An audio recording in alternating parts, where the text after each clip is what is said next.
My full name is Muyowa Kennedy. I'm a private tutor for secondary mathematics and do handle both junior and senior secondary mathematics. This time around, I want to look at the relationship which is there between expanding and factorizing.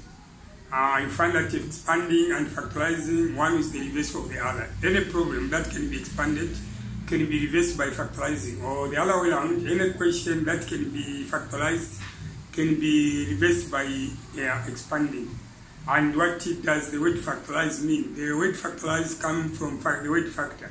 When you are told to factorize, then it means they are telling you to say resolve into factors. And to resolve into factors simply means you have to write those which you can multiply in order for you to get the product. And to factorize, mostly where you are going to be told to factorize, the brackets are not there, are not going to be there, but the ending is going to be with the brackets. Like for instance, let's look at this question where I can say,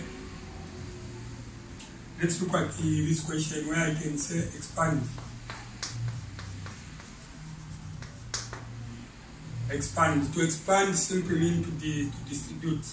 If this is question A, let's have 3x plus 1 bracket x minus 2. Then let's look at B. We are going to have 2x not really squared minus 1 and x minus 3. So if you look at the two questions, actually the word expand simply means to distribute. So we are going to use what I can term as what distributive law. So by distributive law, how are we going to distribute? So let me indicate solution to the problems. So if you look at the first question, which is a 3x plus 1, I need to copy that in brackets, followed by x minus 2 also in brackets. So what you need to do here is that the second part, let me make that to be with that color, which is yellow. So now when you look at that, to expand that, what it means is that you need to look at what the content of one of the two brackets. What I mean by the content of one or two brackets, here we have open bracket and close bracket, again open bracket and the close bracket. So if you look at the content of the first two brackets, this is 3x minus 1, and this is in question A. So what you need to do is to consider this 3x, show it outside the brackets. Then again consider the plus 1 there. If it was a minus 1, we have to consider minus 1, plus 1. Then show the brackets. Inside the brackets, you are going to show x minus 2 and there x minus 2. So by doing that, you need to start distributing. And what are we going to distribute? Look, this is 3x and this is x. So 3x by x, you are going to get 3x squared.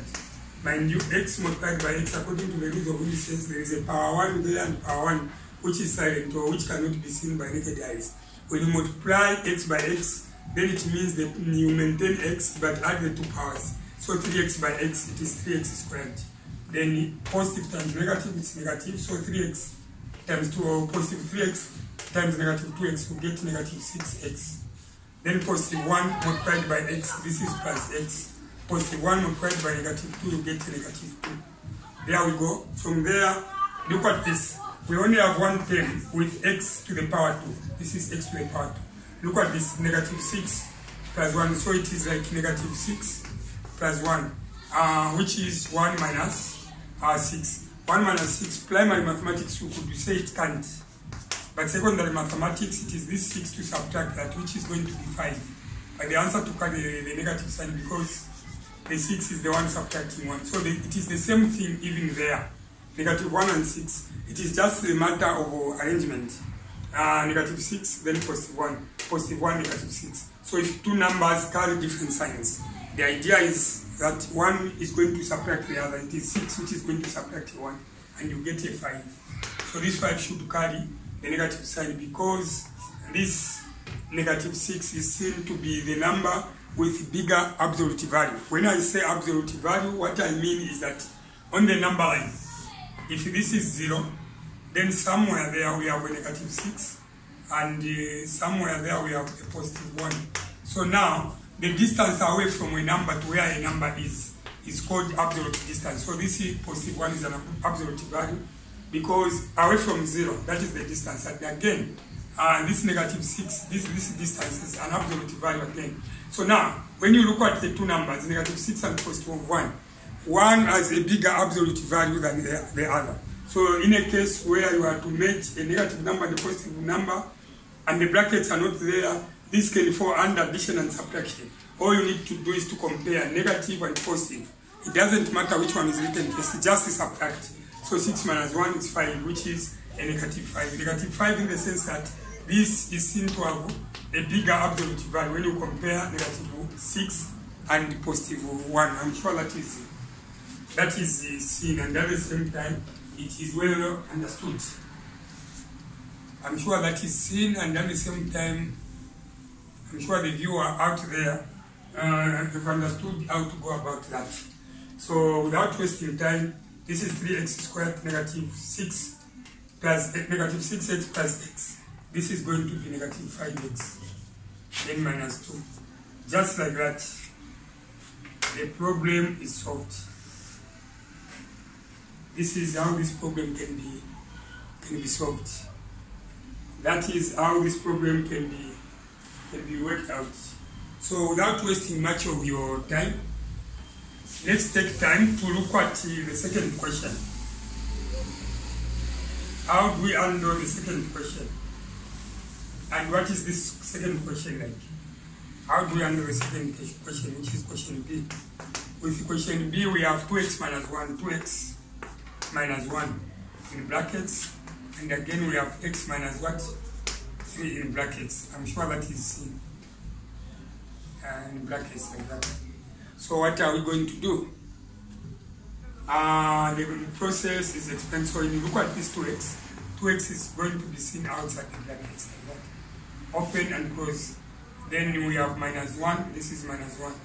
Open and close.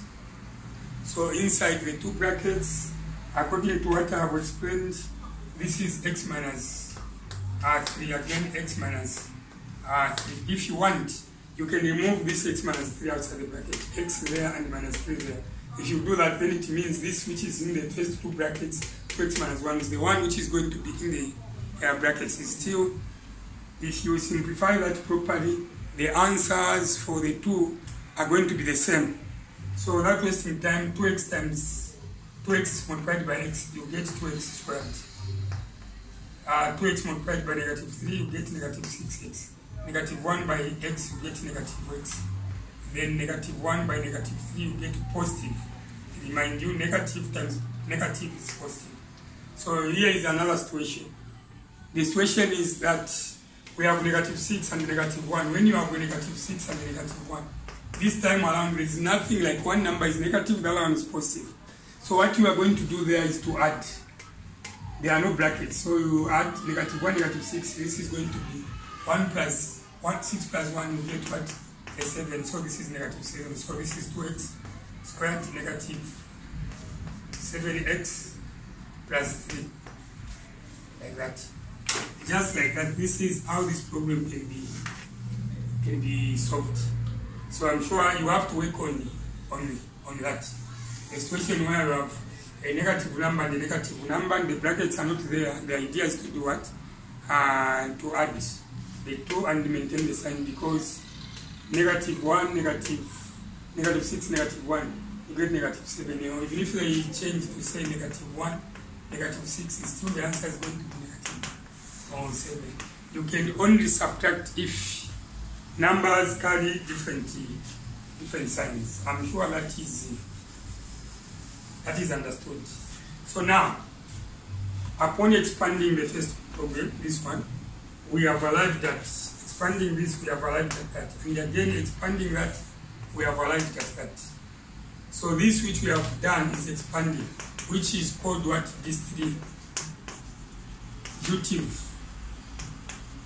Distributive law or concept. So why distributive law? We are distributing. If you look at 3x plus 1, the 3x is seen to be outside the brackets there, and the plus 1 comes outside the brackets there, whereas this second part is in brackets like that. Then you start distributing 3x multiplied by, as explained before, 3x multiplied by x, 3x squared, and 3x multiplied by negative 2, get negative 6x, positive 1 multiplied by x, you get positive x, and positive 1 multiplied by negative 2, get negative 2. Then after that, you collect the like terms. This is 3x squared. 3x squared, with 3x squared, we only have one term carrying a power 2, 3x power 2, but this is x and that is x. So these two are like terms, these two. So you need to make negative 6, negative 1x, which is negative 6, positive 1x, which is negative 5. Because one is negative, the other one is positive, subtract 6 minus 1, which is 5. Then you collect negative 2. So the same thing happened there. This is 2x outside the brackets, and minus 1 there outside the brackets. Then the second part shown inside the brackets, this is that. So you distribute 2x multiplied by that, you get 2x squared, 2x multiplied by negative 3, negative 6x, and negative 1 multiplied by x, negative 1 multiplied by negative 3. Like you negative by negative, it's positive. So negative 1 by negative 3, this is positive 3. Then from there, this is 2x squared minus 7x plus 3.